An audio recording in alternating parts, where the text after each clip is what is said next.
And I am just going to do a really quick update because there's not really that much to report. Tomorrow is Saturday, the Saturday before Father's Day, and I will be 32 weeks on that day. I did have an appointment yesterday. The midwife said that I am measuring at 43 weeks pregnant, so I am getting big. However, I can't complain. I'm not that uncomfortable. I don't even have heartburn. I don't have any discomforts that I can complain about legitimately.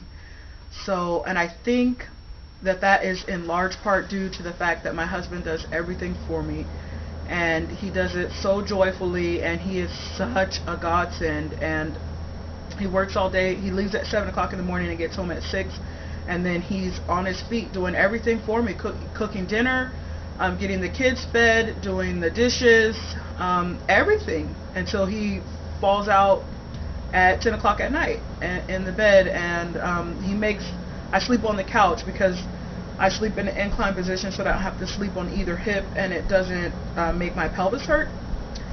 So he'll make my bed up for me on the couch, and he'll have water next to the bed, and he'll have my prenatal vitamin there, he'll have my phone there. He's so amazing. I love that man so much. So I can't really complain.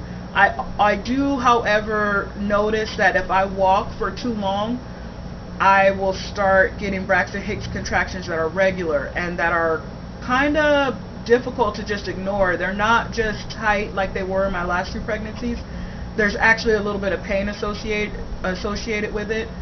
And I've had real contractions, so I know what real contractions feel like, and I'm not saying that they're anything real, but they are causing me discomfort. And so I've become one of those ladies that rides a wheelchair when I go to the grocery store or go to any store. So that's me. But anytime my belly is bumped, like one of my kids bumps it, or if I bend over the wrong way, it'll start a series of Braxton Hicks contractions. So and I don't know how I can tell, but I can tell that they're not doing anything. They're not changing my cervix or my dilation or anything like that. They just are. Just have that instinct in me to know that they just are Braxton Hicks, and that is kind of my body telling me to give it a break a little bit. So my husband suggested that I walk in the pool, since you're weightless in the pool, and I thought that was a good idea. So I promised my kids today that once they wake up from their naps, I will take them over to the pool, and I will walk laps in the pool while they play and do whatever they want to do. It's beautifully hot here in San Diego. I think it's 88 degrees. It's beautiful and warm. There's not a cloud in the sky. It's a beautiful day to be in the pool. So we have a pool here in our complex that I'm going to take them to once they wake up.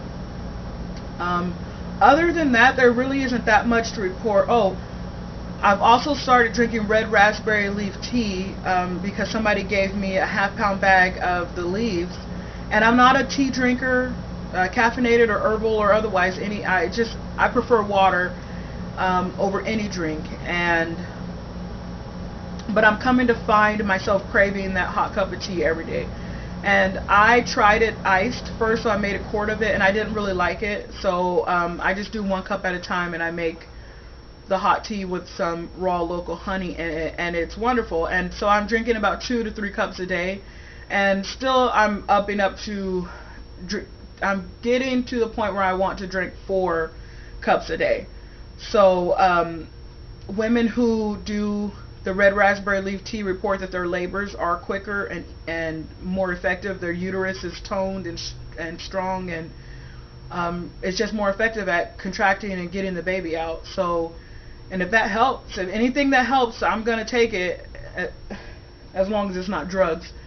And I guess it's also supposed to help with after the babies are born, maybe to prevent postpartum hemorrhage, so which I'm at higher risk for since I have twins.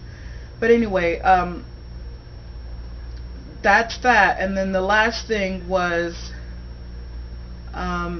I have a meeting in 2 weeks with the head doctor to go over my birth plan and my wishes and my desires. So that's going to be a fun one. I'll be 34 weeks pregnant at that time, and hopefully he will see why I want to do some of the things that I want to do, and he will agree so that I don't have to fight, because ultimately it's still my choice. But what I'm trying to stop is having to go to the hospital and having to fight for my choices. I want to just go there in the mindset that I'm going to deliver these babies, and that everybody attending to me is going to follow my wishes and my desires, and not that I have to be on my P's and Q's and watching and making sure that they're not doing things that I don't want them to do. So we'll see how that goes. So far it sounds like he's on board. He's the one that said that I don't have to go to the OR to deliver the twins. I don't have to get an IV. He's just, so far for the most part,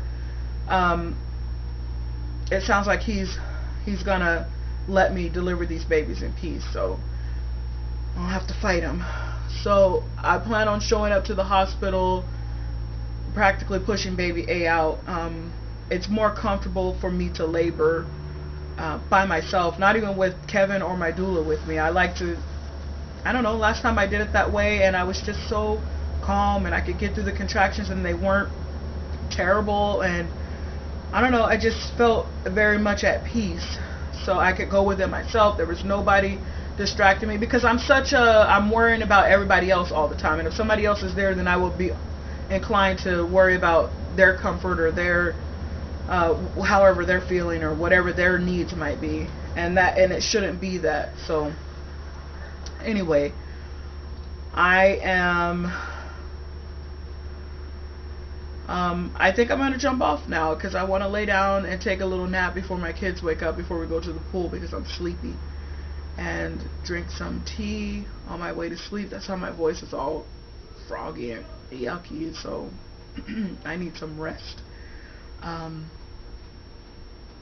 You know what? I did want to just mention one last thing. Since doing these videos, I've been watching more videos on YouTube, and I never realized how many women out there are struggling with fertility. It breaks my heart. And I mean, there are thousands of videos out there, and I don't know. I know that people have infertility issues, but I don't think I ever realized how many, and I definitely didn't realize the pain and the disappointment and the emotional fatigue that goes along with it. So I just want to say, from my heart to yours, if you're struggling with infertility, that I pray for you, that you'll get to conceive, carry the baby to term, and be able to have your own little bundles of joy, having gotten pregnant on your own or through whatever means that work for you. It's an awesome blessing and it's an awesome journey, and I think that I had taken it for granted that I've never had any issues with getting pregnant. I have had miscarriages. I've had 3, but it was never a problem for me to get pregnant and stay pregnant. And so I don't know, my heart goes out to all of you ladies out there trying to get pregnant, and I send out bunches and bunches of baby dust out to you, and my prayers up to God that you will get to experience the blessing and the joy and the journey of getting pregnant and having your own children. And you guys, don't ever give up. Don't ever give up. From all the videos that I've seen, that's what I've learned, is don't ever give up, because one day it'll happen. So my prayers, my wishes, my baby dust goes out to all of you guys, and I will never take for granted again how easy it is for me to get pregnant and to carry my babies, having seen and having had my eyes open to the struggles that many of you ladies are going through. So I did want to mention that, and I hope you guys will stay tuned. I'll keep you guys updated. The next time I'll come back will be 34 weeks pregnant. It's getting close, and I'm very excited to see my boys. Bye, y'all.